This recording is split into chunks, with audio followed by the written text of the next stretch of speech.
being average or being Chắc chắn là phát huy điểm sở trường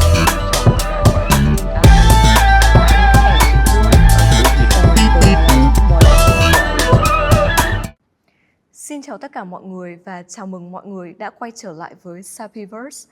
Sapiverse là một series podcast được tạo ra với mong muốn khơi gợi tư duy phản biện, mở rộng góc nhìn và khai phóng tiềm năng học tập cũng như phát triển bản thân của người trẻ Việt Nam trong kỷ nguyên mới. Để cuộc trò chuyện này có thể chạm tới nhiều góc nhìn hơn, không chỉ trong nước mà còn tới các bạn quốc tế, chúng ta sẽ tiếp tục câu chuyện này bằng tiếng Anh. Hello everyone and welcome back to Sapiverse. Today I am very honored to have Mr. Tran Dac Minh Trung as our beloved guest, and we're gonna have talk about education and also transformative ways in how education is changing very rapidly. And Mr. Tran Dac Minh Trung, can you share a little bit about yourself to the guest audience? Of course. Thank you, Hương, and thank you everyone for attending this talk today. So my name is Trung Trần. I have the honors of talking about education with you. So I graduated from the University of Pennsylvania and a Master's of Education from Harvard. I've been working in education, recruiting students, building program, changing curriculums, and designing instructional methods for many universities across the countries of the United States, some European countries, and in Vietnam.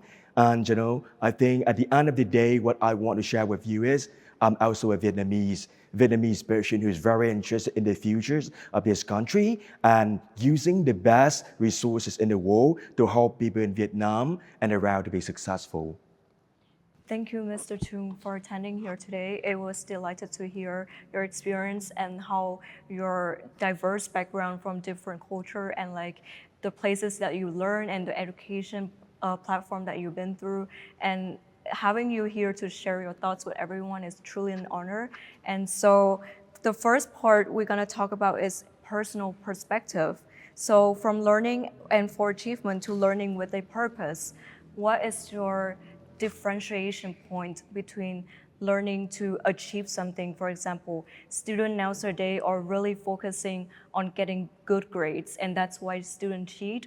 But then, however, that's not the whole purpose of learning, and that's not the whole purpose of education.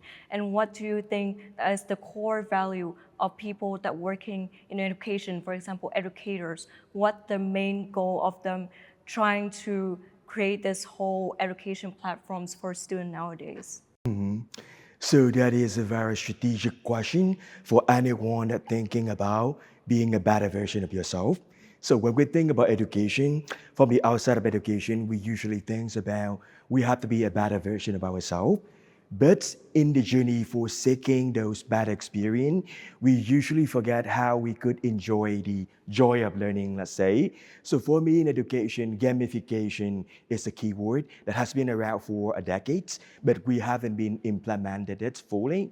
Nowadays, we have AI, we have more technologies, and we also see that education is evolving into something like a one-on-one mentorship, to something like a platform that is, more transparent, that is more effective, that is more emotionally charged as well. The student and teachers no longer just a higher level mentors and a lower level mentee, but we are like the two equal parts contributing to the same conversation. So for that, I would say that, education as a platform will be undergoing something that we have seen in all the industry. Now I have to use the word industry because there's certain aspect of education that is more or less being basic and being more resource dependent. So a lot of people will be looking at how students are learning, and at the end of the day, we see the exact strategies to gamify each pieces of education to make it more digestible and more enjoyable by the student. According to our conversation, I think we will have more chances to talk about exact techniques. But for me, if you have one question, the differentiation between education, mainstream, outdated, and the education we want to be for the futures is the joy of learning. And the joy of learning is not created by just emotion. It has to be undergoing a systematic transformation by education as a platform. Thank you for your answer. I think that has a very crucial point in saying that it's like you have to have this foundational thing of educational platform for students to enjoy learning. But in this nowadays, like so many AI, so many technology is being involved. So it's really hard for students to learn the same way that students learn, like, I don't know, like 10 years ago or 20 years ago. So that being said, for example, you learn both in Vietnam and also different countries, and not every country provide the same educational system. So what do you think your main question shift from the question, why do we learn, from different like education backgrounds in different countries? Thank you. That is also a question very crucial for people that is living between cultures and country. So back in my days, when I was growing up many years ago, we used to be thinking that we're Vietnamese and that the Vietnamese identity is going to be defining everything. So we focus on more, I would say, Confucius values of the Vietnamese traditional nho giáo, if you use Vietnamese word. However, as we grow up and go beyond Vietnam, go to other countries, we will see there's a need for us to speak up a conversation. So I think the key thing is we are not pursuing an answers anymore, but we're trying to ask better question. Yeah. And the art of asking better question is something that we use not find in the Vietnamese cultures. Our cultures is great discipline. We follow Sikh. We have a lot of knowledge and subject matters, but we don't have the ability to initiate conversation. So for me, being a conversation initiator and being a person who think of question not as a way of evaluating yourself or of a way of seeking answers, but question as a way of defining yourself, of a way of seeing that okay, I am engaged and I want to show you how engaged I am. So that's a very important change in mindset.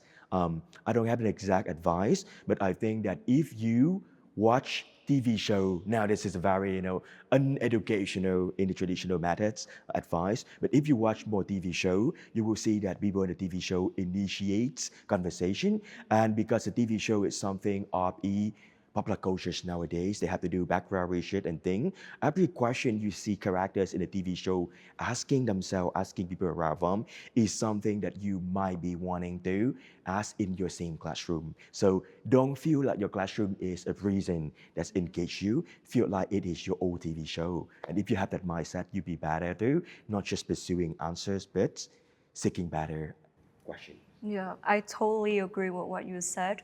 But I heard some people say that, for example, in some country, their education system making students are very like fearful to ask questions because the teacher would create this environment of students who are actually want to ask questions or kind of like challenging the teacher, of like challenging their knowledge, or not in the way that they want to be asked.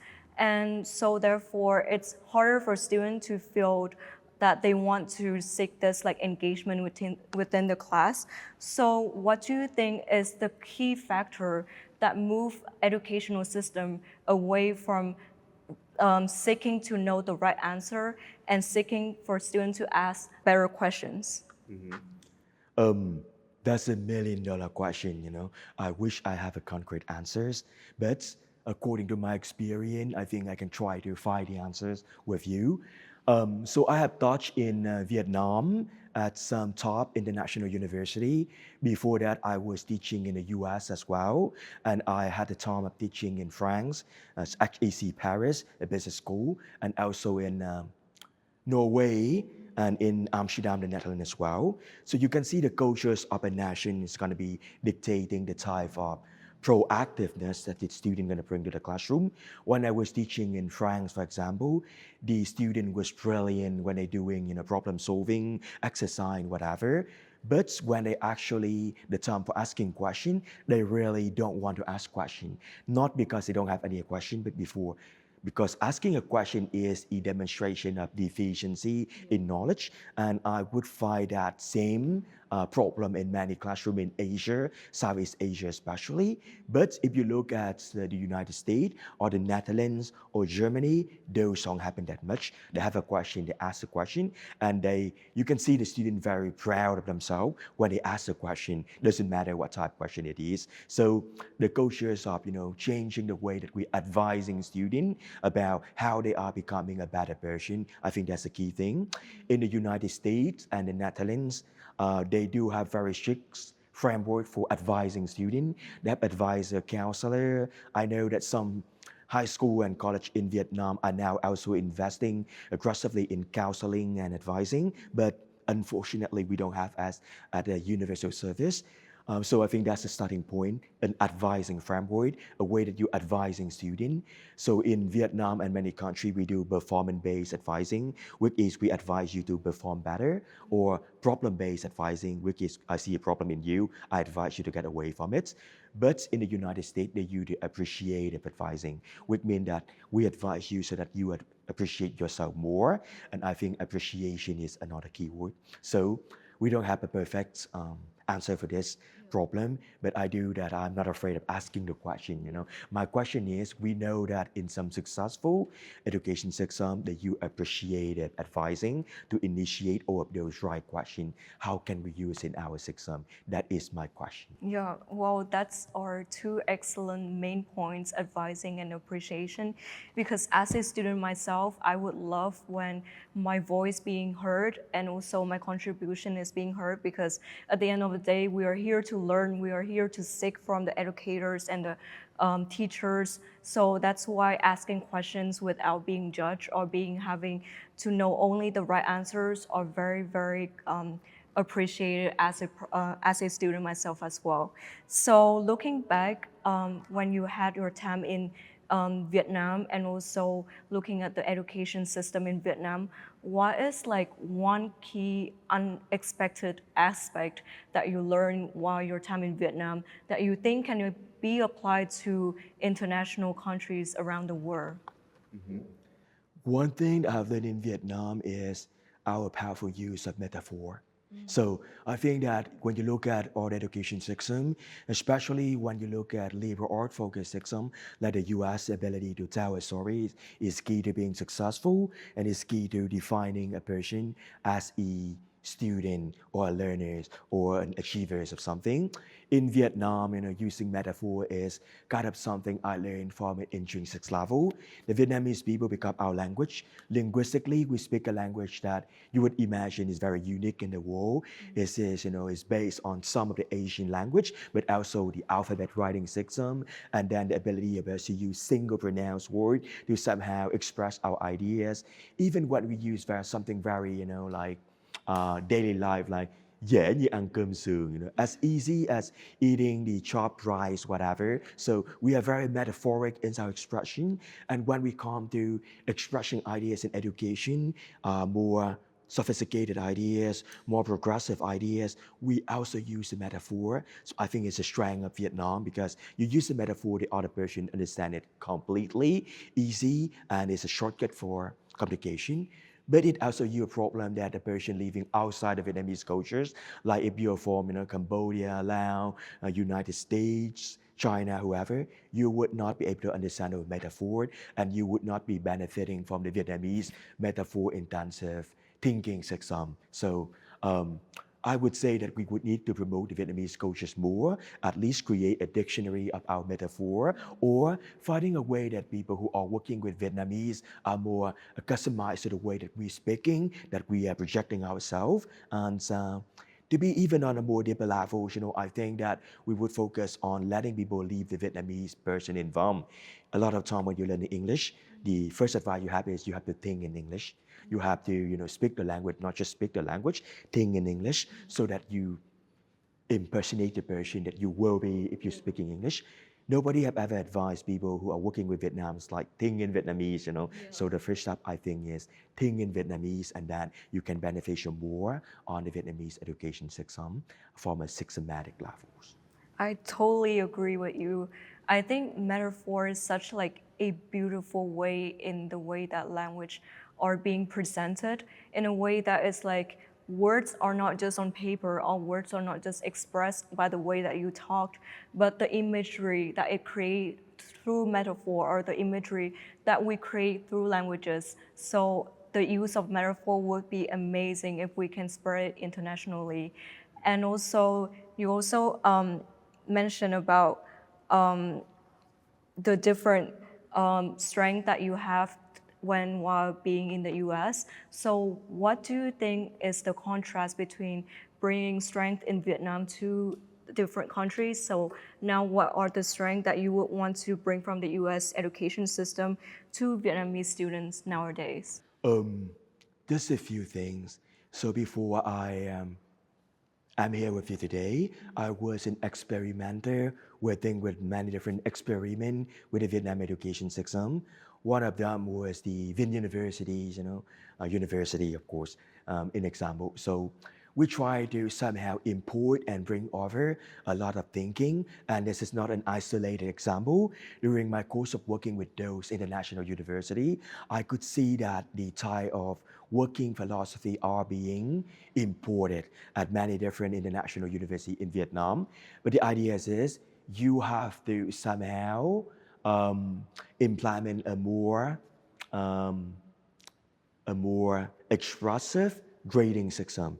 So the grading system and assessment is always a big problem in Vietnam education because we want to have merits, we want to have results. We are a country that's developing, so everything we care about is the numbers. We're growing in numbers, in score, and whatever.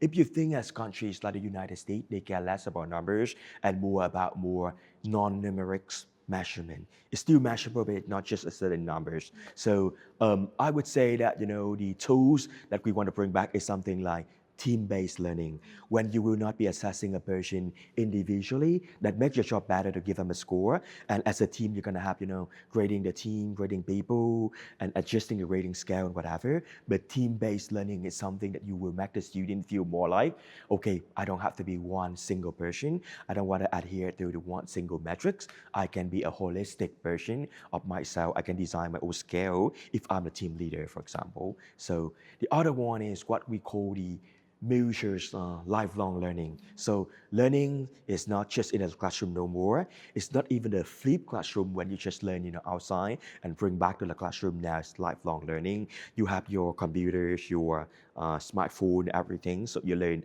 on the go every step. So lifelong learning and learning on the go is the other tools. In Vietnam, I would say that we are using those tools, but we're using them in the right with the right purpose, but in the wrong methodologies. We usually just use those as a way of enforcing more homework, making people more reading more thoroughly, giving them more exact score. But in fact, those tools should be helping them to be liberated. They don't have to be caring that much about homework because they will be looking at something else on the smartphone, and that they don't have to be graded so closely, but they could grade themselves as they go out of the classroom and interact with different things. So we would revise the methodologies of using those tools in the right way, and that would be, I see, where the futures for Vietnam education is. Yeah, so I also agree with this point that you just said. I don't think that any students can be identifiable on like a certain grade. I think an A student doesn't mean directly that they are outstanding, or like a C student doesn't mean that they are not outstanding. I think every students have their strengths and their weaknesses, and therefore a lot of people say that because of this grading system and because that we are assessing students not on how they are performing or like their strength, but we are assessing them based on the grade scale that we are giving them, which lead them to cheating and which lead them to not wanting to learn and feel like they are not expressing themselves as who they actually want to be. So if you were able to have this magic wand, for example, and you can change like everything in the educational system, what would you change? Now that's a tough question. I think if there's one thing I have to change, I'll go back to the joy of learning. But I'll give you an example. So earlier this year, I have attended in education seminars in Oxford. What we're thinking is nowadays a lot of people trying to invent new system for AI detection, for better grading. We want students to not use AI because it's something unproductive, that is unlearning. But instead of designing new methods to make the exercise more fun for the student to do, we're trying to design more gatekeeping system and software to detect the AI using and punishing them more severely for their violation. And luckily, when I was in seminars, most of the educators, do not agree with that approach. So university is spending billions of dollars on new AI detection, new penalties, new system for punishing students. What we want to do is actually we have to reinvent the way we're giving assignment, make it fun. Maybe we use AI to gamify the prompt, gamify the question, instead of asking them like, hey, what is the theories about certain economics phenomenon, we might ask them a question, look at your favorite, fiction, movies, anime, and see what is the money currency in that game, anime or fiction, and how are people interacting, trading. If you have a chance to go to a market in that region, in that fictional world, what would you trade, how the economic is working, So I've seen that a few examples of AI being able to customize and give people the question that themselves will be enjoying to answers based on their hobbies, and then grade them based on, the input of the instructors, of course, but based on the understanding of their materials, their subject matter materials, and their hobbies in that world. So my solution, my proposal is not about an arm race in AI detection grading methods or giving more homework, but innovation in using AI and tools to revolutionize and change the nature of homework. We don't want to assign people to think that is bordering them. We want to assign people to think that is making them a more enjoyable student right in their classroom.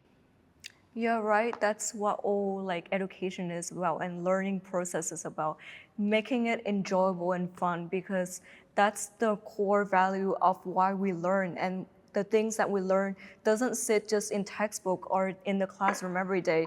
We learn from interacting with others. We learn from our experiences. We learn from our own life. So it's just not about all the assignments, all the homework, or just about the grade, but there is so much more to it. And there was actually a research study saying that AI makes you wiser, but not smarter. And then I had one guest speaker at my classroom, like last quarter, I think, and then he said that AI is actually the smartest intern you can ever hire. So a lot of people thinking to utilize AI in their classroom on a daily basis, but some teacher want to prohibit AI like completely.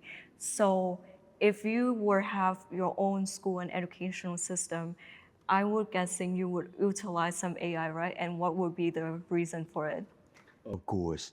So AI is an unavoidable future, and it is also, I think, a better future if we're looking at it in the right way. So I would not be advocating for avoiding AI entirely, but I would be advocating for AI to be something of a more significant involvement. So, but how do we do it is a bigger question. I am fortunately a technical, an education technologist as well. So I was educated with effective computing mainly. Effective computing means that you are trying to somehow imply emotion in computers and systems so that the users feel like, I will be more emotionally engaged in that interaction I'm having with the system. So from what I'm seeing is the way we're using AIs right now is quite robotics, and we gotta like polarize AI as a machine, as something that will be eliminating the human right and the human race in the future. If you have been watching though, a science fiction movie. In fact, the AI we're looking at is not the machine that we're seeing in movie. AI we're looking at is like a child. And I especially like the discussion about AI being very smart but not wise. So being having wisdom, you have to learn it from life experience, harvesting thing. So we have to set the roles of the learner and AI from two different perspectives. Our learners is a version that we will be giving them emotional support and also wisdom in terms of interpreting the experience and thing. But the logistical behind interpreting those and then the transfer of the emotion, we can have AI to somehow assist us like a logistical support version. So I would not think of AI like a entirely worker or a god with almighty powers. I would think of AI as a bridge engineer if you think it's an engineering problem, and or a matchmaker if you feel like knowledge and the version is two sides of love. So It's hard to quantify, but as human, of course, we learn more and adapting to whatever we're doing. So my advice is, we keep an open stand on AI. Think of more on the emotional side, utilizing effective computing in our way of using AI. Don't use them as just a mechanical tools, and then the humanity is gonna figure out the rest of itself. I agree. I think AI is such a good buddy, like a buddy to learn with you and also help you throughout things. And actually, a lot of people use AI to help with their mental health. So, for example, AI doesn't like don't allow us to answer more technical doctor answer problem, but they can help you. For example, when you feel sad, feel down, with someone that urgently to talk to. However, parents and also the society that shaped and making AI is this bad person and this bad like technology. What do you think can help persuade parents to giving their kids this accessibility to AI and giving them the authority to have this AI exposure in themselves and also in educational system? Mental health is a key point that we have to look at, and I think that's a very important one to address. So I'll give you an example.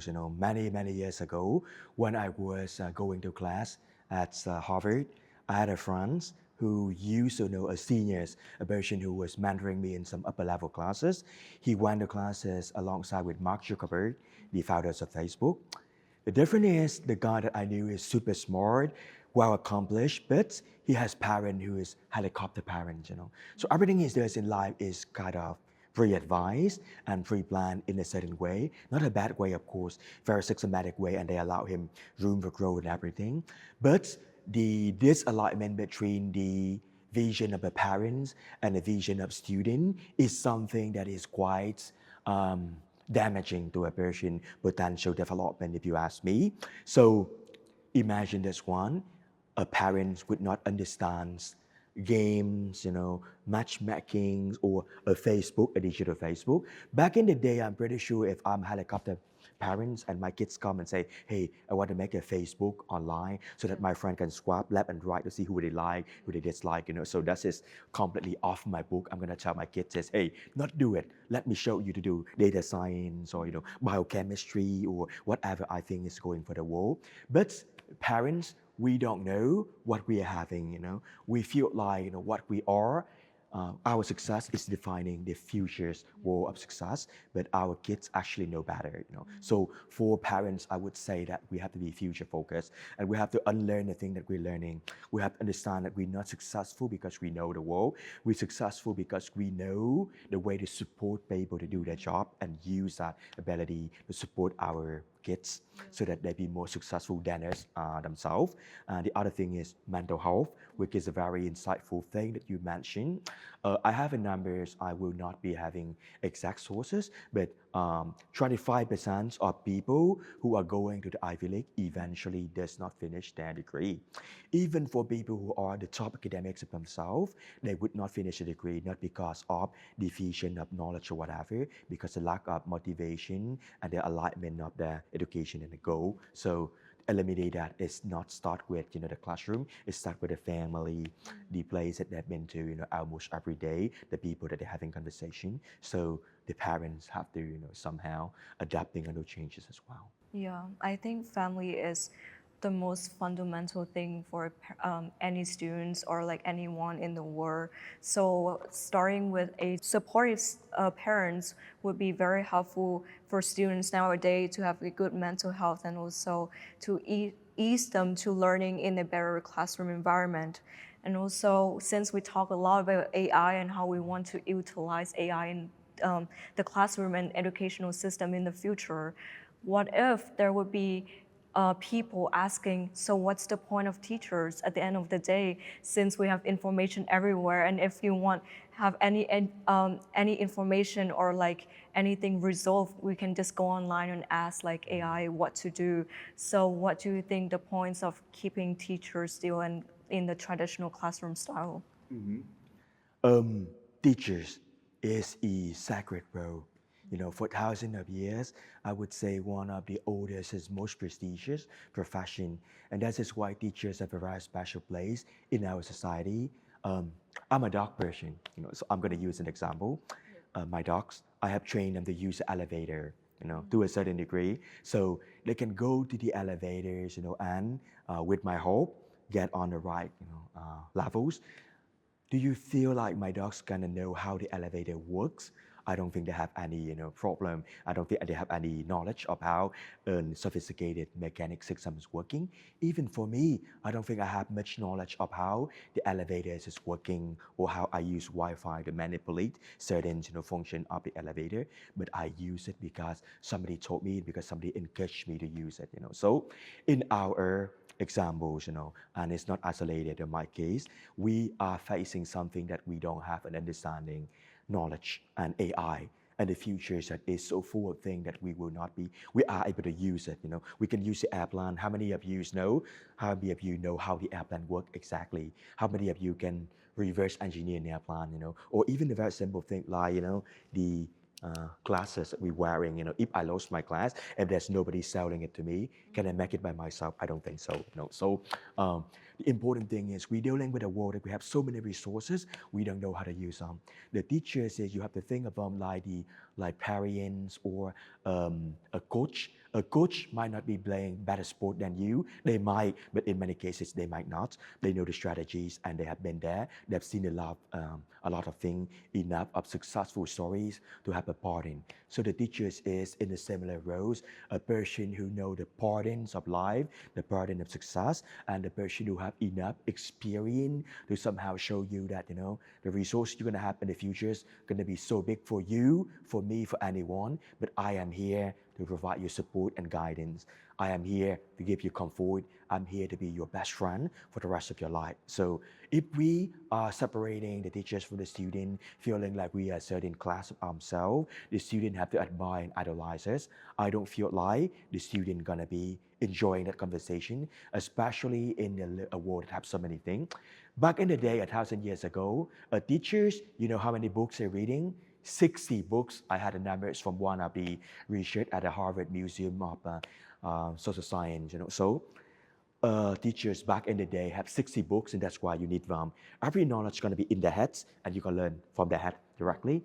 Nowadays, a teacher is just a gateway, to better knowledge, and they are a person who guide you how to see things that you don't understand, encourage you how to use things that you don't understand, and give you the pattern starter when you read it. So I would say the roles of a person is expanded from a bookshelf themselves with all knowledge to a librarian who might guide you to other library as well. Yeah. Well, I think that was very insightful because I actually have zoophobia, so I'm scared of all animals. I have my biggest fear over animals, so I do not know how to teach a dog or how to, let the dog know how to use the elevator. But that was very great of your example of having your dogs and teaching him, because I don't know, while you was talking, I was thinking that even though AI is super smart and it's gonna help us with a lot of things in the future, but at the end of the day, it's artificial intelligence. It's not artificial heart. So it cannot replace a human with a fake heart, a human without an empathy, human without feelings. So therefore, we gonna utilize it in education system or in our daily life. But at the end of the day, we still need teachers, we still need parents, we still need friends, and everyone surround us because we are human and we are connecting with each other with empathy, hearts, and also the love within each other. And also,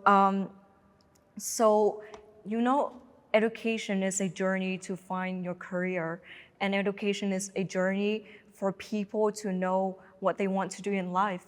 However, it's never always crystal clear on what people want to do in the path in the future. So therefore, what would you advise people or students that have this ambiguity on how they gonna see themselves in 5 years or 10 years, a typical questions that people like to ask. So what would you advise them?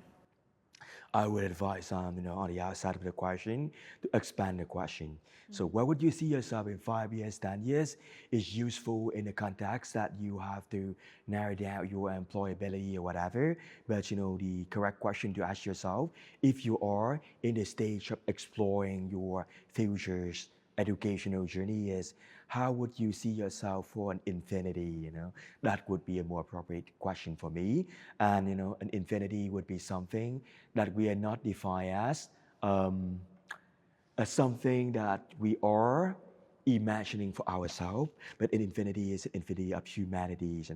You will be hearing that Masayoshi Son, the person is famous for SoftBank, the biggest, ventures company, let's say, in the world. He's famous for having a 300 years vision, So, and we have 5 years vision for ourselves. So, of course, I would not encourage us to be so looking forward in the futures, but we have to forget the concept of time when we're thinking about ourselves. And when we finish thinking about, okay, I have a concrete idea of what I'm doing, then we start thinking about 5 years, 10 years, whatever. With what I have in mind, so I work with a company that is advising people. We recently started using educational AI system so that we're going to ask students a set of questions to analyze their personalities. Back in the past, that's it, that's all. But right now, we're going to ask them to speak to us, and then AI is going to pick up the keyword in a speech or writing an exam, and then writing an essay for, mining the data in the writing style, the keyword, how many keyword, how they repeat it, how are they being synonyms of each other, whatever. We have an algorithm for doing so. And then we ask the parents for what is your vision for your kids and what is your vision for the world. So being successful nowadays is not just about asking yourself a very personal question just for you to answer for the next 5 years, but asking a question about, what you know, what the world around you know, and what is, your family knows, and what is your best mentors know. And you can fortunately do it nowadays by combining them in an AI system, by putting all of the data in the AI system and let the machine run for you. So we are experimenting with those right now, and I'm not sure that's the right question for the futures. But if you ask me, then this is in the next 5 years. I use 5 years. The next 5 years, we no longer want to ask the question what you want to do in the next 5 years, because time's going to fly faster than what we could do. So we have to be basing on a system of what would I do for an infinity, and that is $1 million question we trying to answer. Yeah, I think that's a very cool programming that you're gonna do. But let's say to pursue a passion or pursue a career, you need to have this discipline within yourself, and you need this motivation for everyday life. And it's not that easy to always see situation with a silver lining, and it's not always see things with positive lenses. So looking at this world where AI is replacing so many jobs, and also making the job markets are incredibly hard to get in. And a lot of students, especially international students, are struggling to find an internship or a job in the US, or US citizens themselves. What do you think could be the change in the education system to help students actually have a one, like a start point after they graduate college? I think I might be over ambitious, but I think that could be to flip the entire conversation. So right now, the students are being touched on the skill to write a CV or resume, But as a person who employ people, one of my biggest challenges is write a JD, a job description, because world changing so much, I actually hate it when people come and say, hey, can you write a JD for what you want? I know what I want, but I don't know the exact JD, So if I ask AI to write it, it's going to be half-hearted and not, exactly what I want. So instead of teaching students to write resume, why don't we teach them to write the JD for themselves? That is a skill I think being experimented at Stanford right now, but not much in the other university. So instead of teaching people like you have to obtain those skills, and then you have to get in their career, you have to read those books, and you have to write your resume to apply for a job. Why don't we teach them like okay, think about the job that you want, write a JD, write a type of book. They're gonna teach you to do those things. If they write a book, they have to do all the research instead of learning from a book. And there's a conception that you're learning from a book, then you're learning from the person writing the book, not the knowledge itself. So let the student write more, invent more, create more, and give them less of the passive assignment. That is what I think we're heading for the future. Yeah, I totally agree. I think that what people are finding right now, or what have the student offer and what they bring to the table, like their achievements, not the person that they were actually hiring themselves. And I think it's very important for actually learning who you're gonna hire, who that person, and what's their story, and also learning more about the people and learning what they offer as a person is so much more valuable than learning what they what they achieved in the past, what they have experienced in the past. And I think that's what recruiters really need to redo in the future. Exactly. I think that's a very strong point because right now the entire system is failing. The employer, they want to create a version of the job that maybe they don't really need it, but they think that's the world what the world want to see. And then the student create a resume of themselves. Maybe that's not themselves, but that is what they expect the employer want. So we are having to force version up to force people, and we try to match them. Yeah. Okay, so I also agree with what you said, because I think right now, since it's the system where we are all talking about grades, achievement, what we can have, it's vitally important to have people's as like connection with each other, and also have students to really express who they are as themselves. So actually a fun question. So if we were to compare educational reform to a startup journey, since you talk about startup and you also talk about a lot of venture, and what would be the MVP, minimum viable product, that we would need to launch right now? I've been involved heavily with startups from my university experience and as an angel investor as well. And I can say that a very interesting comparison between, in MVP and education priority.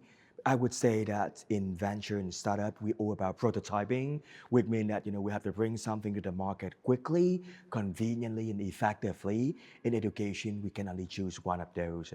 Either it's quick, either it's convenient, or either effective. And for most of the time, I want to choose effective. So I would say education would not be achieving creating an MVP because we don't have to go to markets, we don't have to sell it for something. Well, some of you might think of getting a job at selling yourself, but that is from a marketing perspective. I would say that having education is having a blueprint for our products for an MVP. So you don't have the production, you don't have to do the intensive thing, you don't have to think beyond it, but think about having a type imagination that have some logics base so that you can build something on it. Think about sketching a blueprint. And for me, that is equivalence of startup and education. A student nowadays is not an investor. They're not a manufacturer. They're not a startup creator something, but they are the architects, the person who will be bound for great things. So you should stop at the moment that you have the idea note down on a blueprint. And for me, an effective blueprint is going to be having imagination, scientific basis, but not really economics incentive, just scientific basics, and then an understanding of, what your stakeholders and partner would be allowing you to do. That's a reality check you're gonna need. You don't need an MVP. You want an MVP, but to get there, you need a blueprint. So my advice is, from my perspective, education, stop at getting a blueprint and let the market, the people you're gonna meet after your college and education, help you to create an MVP. Don't expect it right now. Yeah. And also, I also really interested in entrepreneurship, and also, I think one of the main thing that a lot of entrepreneurs themselves are trying to do is 99% solving the problem and not actually producing the solution to it. Like the end would be the solution, but like they would be the main focus on the problem themselves. So what would be this one very, very big problem in educational system right now that your venture would want to solve it, but you're gonna try to express it in a way that it's like, this is the problem and the people are needing it. Students are needing it right now, and we as a startup person gonna solve this problem. Well, in one word, money. So it's very, I think dramatic answers, but the biggest problem with education that we are trying to solve nowadays is money. You have to invest a lot of money in education, and sometimes for a reason beyond your control. If we ask people what is the most meaningful thing that you have learned from your life, we usually remember one moment, one instant with a person that's really life-changing for us. And right now, the system we're having is we pay a lot of money for having spending year, month with the same person, the famous professors. At the end of the day, we never more remembers one moment, from our interaction with them. So we have to change that. Back in the day, we had to travel thousands of miles to see a person. We don't have the internet. We don't have everything to approach them. Nowadays, we have the person available, on the seconds on the internet, or even they can transmit their wisdom to an AI system. I would be putting an argument for that, but let's say people say you can learn from an AI system, So money can be the biggest problem and the biggest saviors of education in the futures. I see that many education startup and university as well providing online and very small size knowledge well packaged delivered to the student, so that if you are wanting to have a Harvard level education, but let's say you're growing up in Vietnam or Myanmar, you don't have enough money, your country don't have infrastructure, you can just go on that website and learn the knowledge. But after you learn it, how you're going to functionalize it is the biggest problem, and then money come in the equation as well. So for me, if you ask me, money is the biggest problem. It's not the biggest, root of sins or whatever, but it is certainly something we can improve. As educators, we're gonna make it, make education more accessible and inexpensive with every day. So our goal is, we don't want to do something that's so mind changing or that is so industry shifting, but what we do is reducing the cost of education and increasing accessible education one by one, step by step, that's going to help everyone around us. Yeah, I totally agree. I think money and education can somehow go hand in hand, because money can open doors to so many people in so many opportunities for them. And so as education, if you have a good background of education, you will have so many opportunities and your life can be changing overnight. But however, like you said, not everyone have access to education, and that's such an unfortunate thing. And for kids that are willing to learn, or kids that really, really want to go to school, but they can't even afford a meal or like afford the clothes to wear for day to day. So if, for example, this startup that you do have like unlimited fund, for example, that you have every money in the world you can, would you say that the education system would still be the same if everyone in the world has the same access to it? Oh, certainly, I think it would not stay the same, and the experience of people would not be the same as well. That is because humans learn things from different perspectives, and we are good at different things, of course. But the system we're having is designed for very certain purpose. So until the day that we have an all-powerful general AI that's going to be guiding us from every subject matter for every purpose, I don't think that even if we have the equal level of access and power, we will have exact the same quality of education. But there's one thing we can have the same is a love for education. It's right now what people don't have is some people think education is a tools for success. Some people think education is a religion. I have to worship the God of education. Everything can be fine. Some people think that education is a source of power. Some other people love education. So for me, what human can share is our love and admiration for education. If we have enough resource, we can standardize it so that we all respect each other, knowledge and opinion. And all of the war and conflict and the war come from disagreement. So the basics of equal love and admiration for education gonna be translating to equal love and aspiration for educated people. If all of us educated, I hope, and that's my wildest hope, of course, there's not gonna be conflict anymore. Yeah. Well, thank you so much for attending our podcast today. Everything you share is super insightful. And I think that you touch on such a key point today. It's love for education. And I think everything that you want to do in life start with love and also start with passion. And at the end of the day, even though educational system is might not be perfect and nothing else in the world is perfect, but let's look through the glass half full instead of half empty. And also we are as like educators like us are like people are trying to changing the world for the better. That's why let's look at it as more positivity and also intentionally choices that we make every single day will make a huge impact on the world and also how people can have accessibility to education which will have make the world a better place. And thank you so much. Do you have any last words before we conclude? Thank you very much, and thank you, Hương An, for hosting this one. With people have an open mindset about education and doing proactive things like you and your college, I think that we not have to think about a glass half full or half empty in the futures. We can drink directly from the tap, because with AI and with people committed to learning and knowledge, we will have unlimited power. So that would be my wish for humanities and for people who love education. We don't have to drink from the glass anymore. Let's drink directly from the water source. Well, let's all wish that we all have unlimited resources and drink directly from the water. So thank you so much for attending again. Cảm ơn các bạn vì đã lắng nghe tập Sapiverse podcast ngày hôm nay và hẹn các bạn vào tập Sapiverse podcast tiếp theo nhé.